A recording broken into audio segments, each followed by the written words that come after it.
Мен екі бас болғанда бәрі әдемі. Расында да әдемі болды. Күйеуім Ерлан жұмсақ мінезді, сөзге берік, көп сөйлемейтін, бір айтқанын орындайтын жігіт. Алғашқы кездесулерде енем де маған өте жылы қарады. Келін түсіру тойында мені құшақтап, қызым, сен менің қызымсың енді деп бетімнен сүйді. Оның қолындағы алтын білезіктерімді ұстап, менің балама лайық қыз екенсің деп мақтады. Сол кезде мен шынымен бақыттымын деп ойладым. Құдайға шүкір, енем жақсы адам екен деп іштей қуандым. Бірақ некелік өмірдің 3-ші айында бәрі біртіндеп өзгере бастады. Бір күні енем қоңырау шалды. Қызым, мен ауылдан келдім. Ерлан жалғыз қалмасын деп ойладым. 2-3 күн ғана тұрып кетемін деді. Мен әрине, қуанып келіңіз, апа. Күтеміз, дедім. Ол келді. Қолында 2 үлкен сөмке, бір қап картоп, бір қап пияз, үйге арнап әкелген бірнеше банка қияр тұздауы, үйдегі тоңазытқышты толтыратындай ет, қойдың құйрығы. Мен таңғалып қарадым. 3 күнге келген адам осыншама зат әкелмейді ғой деп ойладым, бірақ ештеңе демедім. Келін болған соң рахмет деп қабылдадым. 1-ші күні бәрі жақсы өтті. Енем ас үйге кіріп, мен пісіріп берейін деп, қазақтың дәстүрлі бауырсағын, етін, қымызын ауылдан әкелген қойды. Ерлан қатты қуанды, ана, саған рахмет, деп құшақтады. Мен де қуанып, апа, өте дәмді екен деп мақтадым. Сол кеште бәріміз бірге отырып, теледидар көрдік. Енем әңгіме айтып күлдіріп отырды. Мен іштей, міне, жақсы енем болды ғой деп ойладым. 2-ші күні таңертең тұрсам, енем әлдеқашан тұрып, ас үйді жинап, еден жуып жатыр екен. Апа, отырыңызшы, мен істеймін дедім. Жоқ, қызым, сен жұмыстан шаршап келесің ғой. Мен үйде отырған соң бірдеңе істесем деп, деді ол жымиып. Мен риза болдым. Қандай жақсы деп ойладым. 3-ші күні кешке Ерлан жұмыстан келіп, ана, ертең ауылға қайтасың ба? Деп сұрады. Енем күрсініп, балам, мен үйде жалғыз қалсам, ит құс шабады деп қорқамын. Сендердің үйлерің ыңғайлы ғой. Тағы 1 апта тұрсам, бола ма? Деді. Ерлан маған қарады. Мен иығымды көтердім, не десең де өзің білесің дегендей. Ол жақсы, ана. Тұра бер деді. Содан бастап 3 күн бірте-бірте созыла берді. 1 аптадан кейін енем әлі кетпеді. 2 аптадан кейін де сол күйі. 1 ай өтті. 2 ай өтті. 3 айға жеттік. Мен таңертең тұрсам, енем ас үйде шай қайнатып қойған. Кешке келсем, енем диванда сериал көріп отыр. Түнде ұйықтасам, енем дәліздегі диванда теледидарды қосып, дыбысын ашық қойып қояды. Кейде таңғы 3-те де қосылып тұрады. Менің киімімді де ретке келтіріп қояды. Менің сөмкемді ашып, ішін қарап, мынау не? Деп сұрайды. Менің телефондағы фотоларымды көрсе, бұл кім? Деп сұрайды. Менің достарыма жазған хабарламаларымды оқыса, осы қызбен неге сөйлесесің? Деп сұрайды. Бір күні мен шыдамай, апа, менің сөмкемді ашпаңызшы. Ол менің жеке затым ғой дедім. Енем бірден көзін жасқа толтырып, мен саған жамандық ойлап па едім. Сен мені күдікті адам көріп тұрсың ба? Мен саған ана болғым келеді ғой, деді. Мен үндемедім. Ішімнен ана болғым келсе, менің шекарамды құрметтеші деп ойладым. Кешке Ерланға шағымдандым. Ерлан, анаң айтшы, менің заттарыма тимесін. Мен шаршадым. Ерлан күрсініп, ол саған жақсылық ойлап отыр ғой. Сен неге ренжісің? Деді. Мен тағы үндемедім. Бірақ ішімде бір нәрсе қайнап тұрды. Бұл қашанға дейін осылай жалғасады? Деген ой мазалай бастады. Ал енем әлі де кетпеді.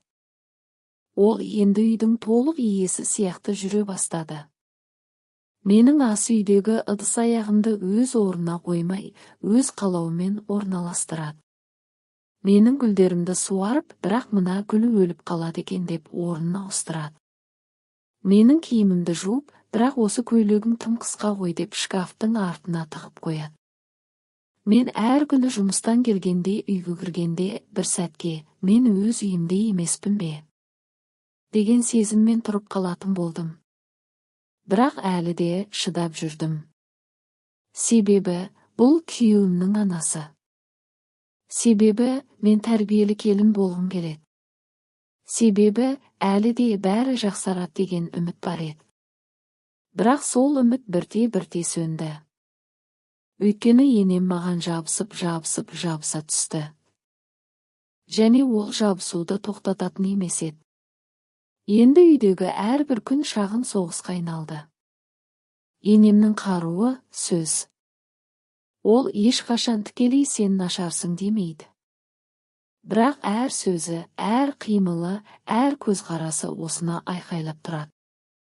Мен оны пассивті агрессияның патшайымы деп атайтын болдым ішімнен. Таңертең тұрсам, ас үйде енем әлдеқашан. Мен ботқа пісіремін, қарапайым сұлы ботқасы, балмен, жаңғақпен, біртіндеп қан қосып. Өзімнің сүйікті таңғы асыма. Енем қарап тұрып, ойбай-ау қызым, ботқаң сулы екен ғой. Мен балама осындай сулы ботқаны берсем, іші ауыратын еді. Жақсылап қайнату керек қой, қою болсын. Әйтпесе пайдасы жоқ. Мен күліп, апа, бұл сулы ботқасы ғой, сулы болуы керек. Диетологтар осылай ұсынады дедім. Ол басын шайқап, диетологтар. Қазіргі дәрігерлер бәрін шатастырып алған. Біздің уақытымызда ботқаны қою пісіретін едік. Сонда күш береді. Сен баланы ойла, әлі бала көтересің ғой. Мен ішімнен әлі бала көтеремін бе, әлде сен менің жасыма қарап тұрсың ба? Деп ойладым, бірақ үндемедім. Түскі асқа ет пісіремін. Бүгін қарапайым қуырдақ. Енем келіп табаға қарап, ой, май көп қойғансың ғой. Осы майдан холестерин көтеріледі. Мен етті майсыз пісіремін.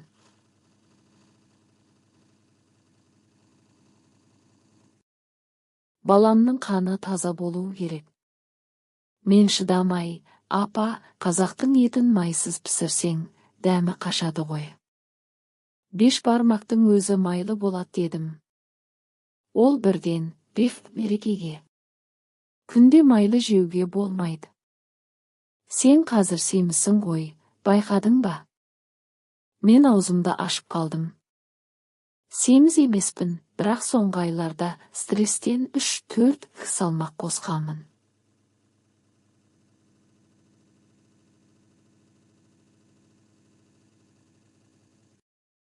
Ол сол сөзді әдейі айтты. Кешке киініп, жұмыстан келе жатқан жолда достарыммен кездесуге барғым келді. Қарапайым көйлек киіп шықтым, тізеден сәл жоғары, қара түсті, әдемі. Енем қарап тұрып, ой, қазір осындай қысқа көйлек киеді екен ғой қыздар. Біздің уақытымызда ұзын киетін едік. Күйеуің ренжімей ме? Ерлан ұялшақ қой. Мен Ерлан маған осы көйлек ұнайды деп айтқан. Ол ересек адам ғой дедім. Енем күрсініп, Ерлан саған бәрі жақсы дейді. Ол менің балам, мен білемін. Сен оны бұзып жатырсың. Мен есікті жауып шығып кеттім. Көшеде тұрып көзім жасқа толды. Мен не істеп жатырмын? Неге өз үйімде өзім бола алмаймын? деп ойладым. Үйге келсем, енем телефонды алып отыр. Менің телефон емес, оның өзінікі. Бірақ маған қарап, сен бүгін қайда бардың? Достарына жазып жатырсың ба?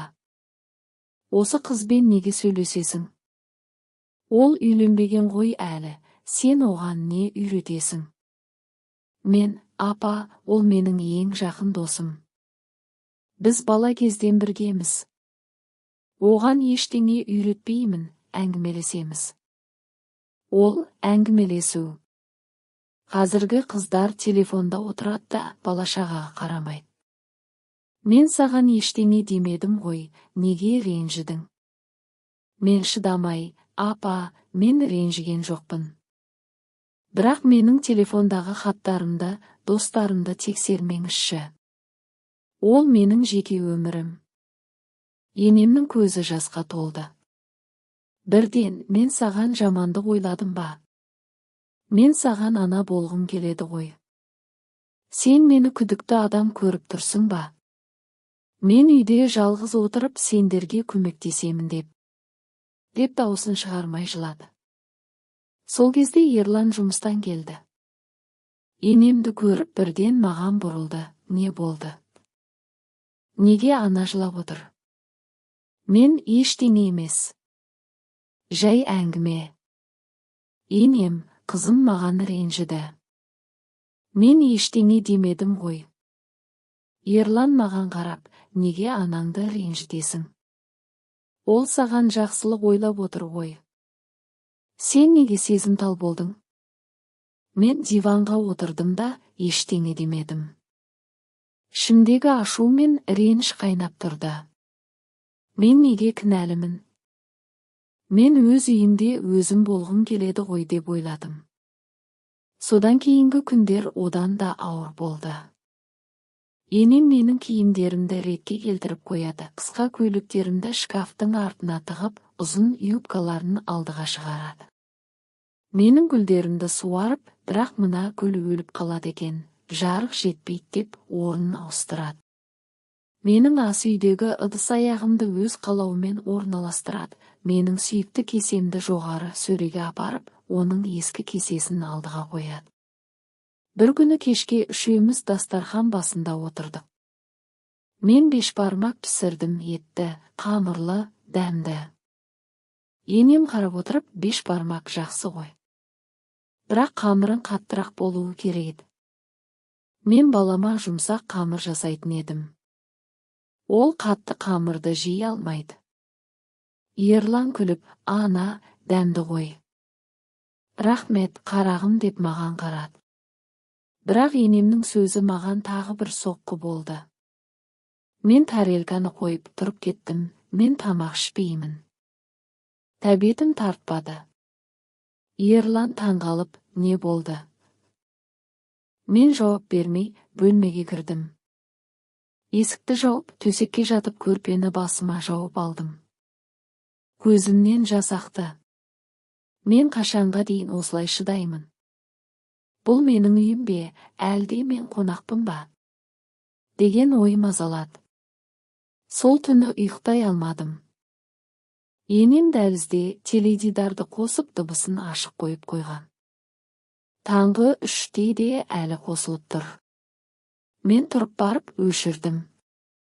Қайтып келгенде ішімнен шешім қабылдадым.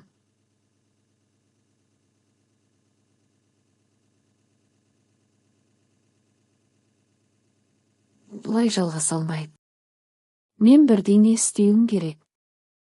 Әйтпесе мен бұзылып кетемін. Шайқас басталған. Бірақ бұл жолымен қорғануға емес, шабуылға шығуға дайын едім. Сол түні мен ұйықтай алмадым.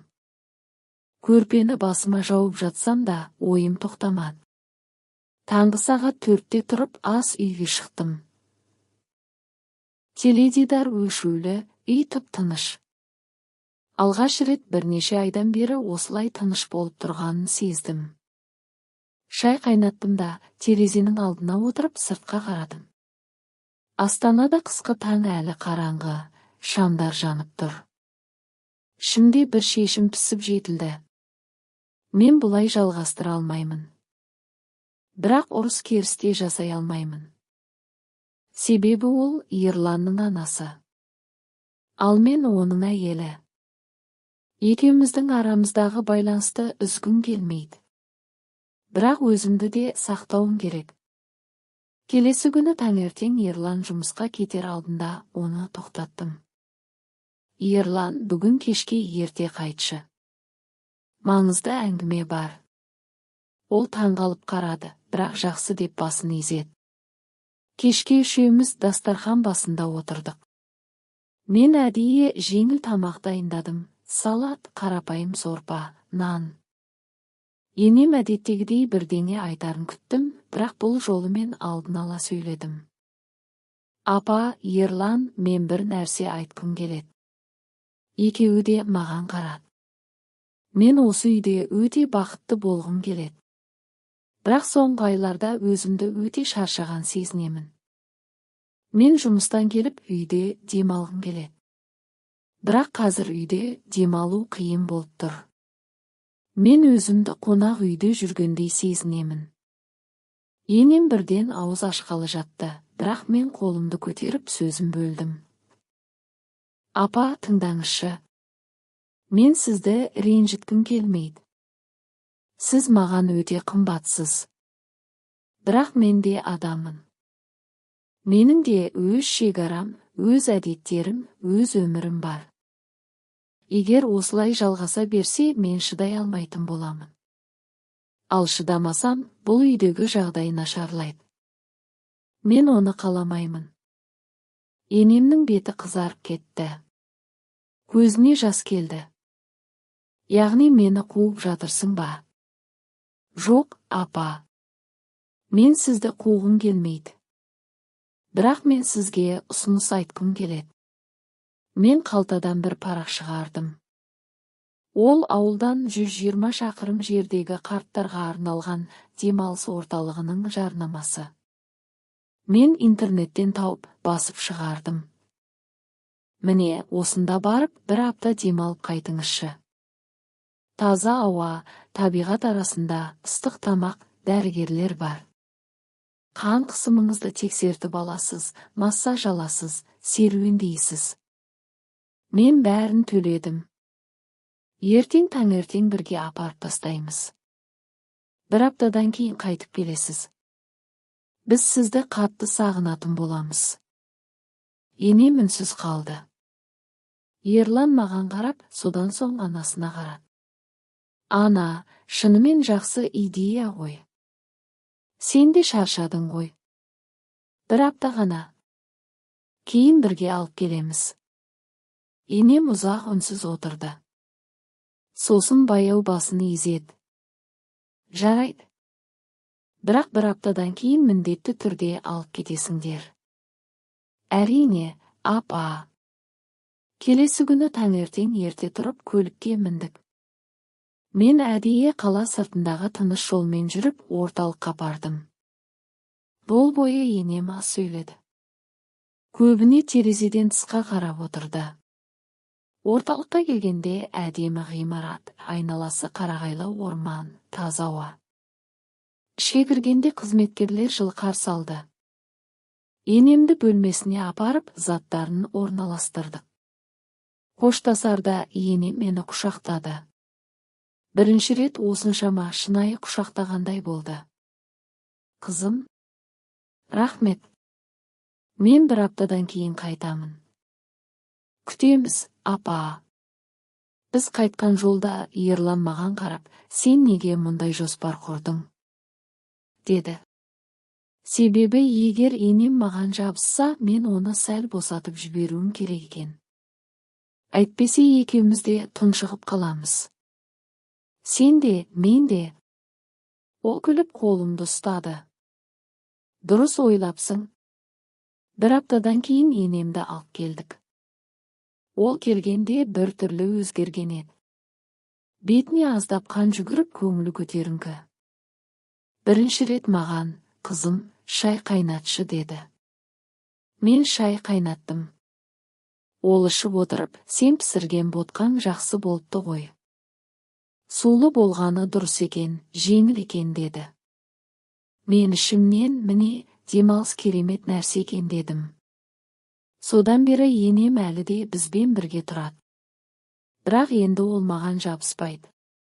Кейде әлі де пікір айтады, бірақ әлде қайда жұмсақ. Кейде қызым деп атайды. Ал мен оған апа деп жауап беремін. Біздің үйде қазір тыныштық бар. Нағыз тыныштық. Өйткені шекаралар орнын тапты. Ал шекара болған жерде сыйластық туады екен.